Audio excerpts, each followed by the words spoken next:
Sir sir ఏమనిపిస్తోంది అంటే ఇప్పటికీ కూడా అంటే సోషల్ సైకోల కేసులు కావచ్చు, లేదంటే వీటికి సంబంధించి కూడా కూటమి ఆ, ఆ, ఉన్నటువంటి నేతలందరూ కూడా ఆ పక్క ఆధారాలతో పాటు కంప్లైంట్లు ఏవైతే వెళ్తా ఉన్నాయి, పోలీసులు కూడా చర్యలకని ముందుకెళ్తున్నారు. కానీ అక్కడ చర్యలు అయితే చాలా మటుకు కూడా ఇప్పుడు బోరగడ్డ అనిల్ విషయంలో కావచ్చు ఇవన్నీ కనిపించట్లేదు అనేది.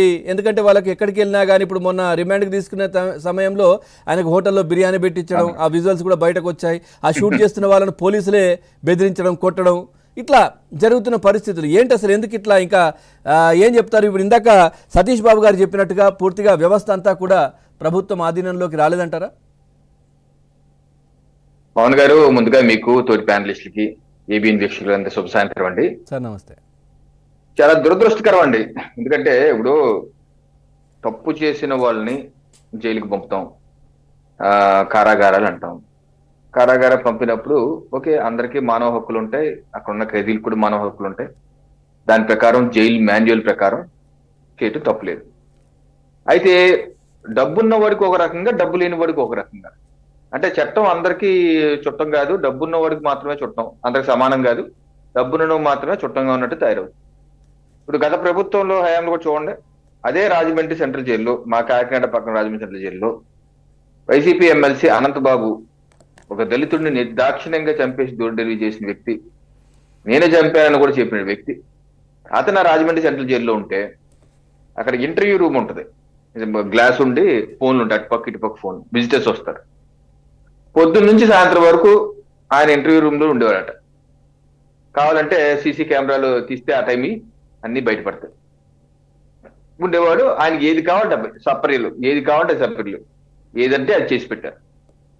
కట్ చేస్తే అదే జైల్లో 74 ఏళ్ల వయసు ఉన్నటువంటి 3 టర్మ్లు మాజీ ముఖ్యమంత్రి, దేశవ్యాప్తంగా ప్రపంచవ్యాప్తంగా సుపరిచితులైనటువంటి చంద్రబాబు నాయుడు గారిని ఆ జైల్లో పెడితే అనేకమైన ఆంక్షలు, వారానికి 2 సార్లే లీగల్ కౌన్సిలింగ్, అలాగే బంధువులు ఒకటి. ఇది చట్టం, ఇది జైలు మాన్యువల్. పాపం ఈ ఒళ్ళంతా ర్యాషన్స్ వస్తున్నాయి, ఏసీ కావాలి అంటే చంద్రబాబు అదేమైనా అత్తగారి ఇల్లా అన్ని ఒకటాకి అని వీళ్ళు ఎటగారాలు. అప్పుడు ఇన్ఛార్జ్ సూపరింటెండెంట్, అప్పుడు సూపరింటెండెంట్ ఒక ఆయన ఉండేవారు, ఆయన వాళ్ళ వైఫ్ కాలం చేశారు, ఆయన లీవ్ పెడితే ఆ స్థానంలో ఇన్ఛార్జ్ సూపరింటెండెంట్ డిఏజీ రవికిరణ్ గారు వచ్చారు. ఏసీ అడిగారు, డాక్టర్లు కూడా చెప్పారు తవరు ఏసీ పెట్టాలి, ఇంక ర్యాషెస్ వచ్చేస్తున్నాయి అంటే ఏసీ మా మాన్యువల్ లేదు, ఇవ్వటకు అక్కర్లేదంటే కోర్టుకు వెళ్ళి లంచ్ మోషన్ పిటిషన్ వేస్తే ఏసీబీ కోర్టు అనుమతిస్తే అప్పుడు ఏసీ పెట్టారు. ఇంటి దగ్గర నుంచి భోజనం కావాలన్నా మళ్ళీ కోర్టులో అప్పీల్ చేస్తే కోర్టు పర్మిషన్ అయితే ఇంటి దగ్గర నుంచి భోజనం. అంటే కనీస సదుపాయాలు, కనీసం అంటే ఒక 3 టర్మ్లు ముఖ్యమంత్రిగా అప్పటికి పనిచేస్తున్నారు. సో కనీస టర్మ్స్ అంటే ఆయన ఇంకా ఏం ప్రూఫ్ కాలేదు, సో ఆధారాలు కూడా వీళ్ళ దగ్గర లేవు. కనీసం వెస్టర్న్ టాయిలెట్ కావాలంటే కూడా ఇవ్వలేదంట. ఇవ్వని పరిస్థితి. పెద్దానికి రూలు అనంతబాబుకి ఏది రూల్ ఏది, ఆయనకి రూల్ ఏది, ఎమ్మెల్సీకి నో రూల్, అండ్ మాజీ ముఖ్యమంత్రికి ఆల్ రూల్. అంటే ఇక్కడ రూల్ కూడా బ్రేక్ చేయమనట్లేదు, కోర్టు ఇవ్వమంటోంది. సో నిజంగా ఇవ్వాల్సినటువంటి సదుపాయాలే అవన్నీ కూడా. నేననేది ఒక జైలు ఖైదీకి వచ్చినప్పుడు చట్ట ప్రకారం ఏది చేయాలంటే అది చేయాలి. అవును, చట్ట వ్యతిరేకంగా కొంతమందికి ఎందుకు చేస్తున్నావు, కొంతమందికి ఎందుకు చేయట్లేదు. ఇంటర్వ్యూ రూమ్ లో గంటల తరబడి పొద్దున్న 10 గంటల నుంచి సాయంత్రం 6 గంటల వరకు ఉంచొచ్చు అని ఏ చట్టం చెప్పింది చెప్పండి? అనంతబాబుని పెట్టమని ఏ చట్టం చెప్పింది? అది జైలా, లుంబిని పార్కా? అడగండి ఎవరన్నా అక్కడ పనిచేసిన, ఆ టైంలో పనిచేసిన సిబ్బంది అడగని చెప్పేస్తారు. అది లుంబిని పార్క్ లా చేశారు. జైలు నుంచి బయటకు వచ్చినప్పుడు కూడా అదేదో స్వాతంత్ర సమరయోధుడిలాగా ఊరేగింపులు చేసుకుంటే దళితుడిని చంపేస్తే సిగ్గుండాలి వైసీపీ కార్యకర్తలకి. ఒక స్వాతంత్ర సమరయోధులు ఊరేగింపు తీసుకుపోయారు.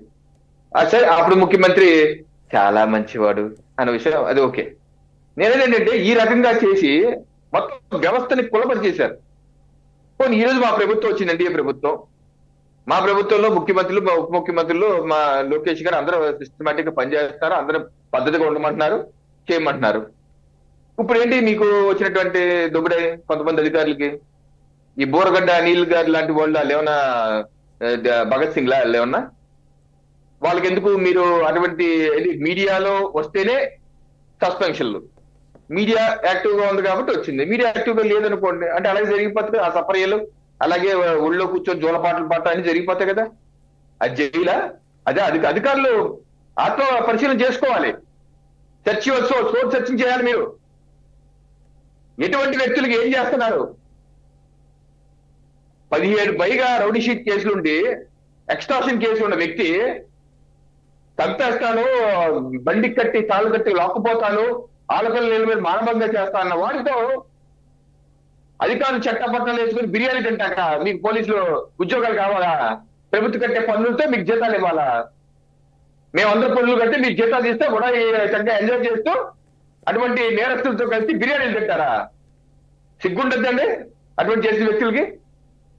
ఈ వెంకటరెడ్డి గారు 2,500 కోట్ల పైగా ఆయన మీద ఆరోపణలు ఉన్నాయి, తినేశారని. ఇసుక మైనింగ్ కుంభకోణాలు ఎన్నింటిలో ఆయన పాత్రదారు. 50 రోజుల పాటు జైల్లో ఉంటే సపర్యలు.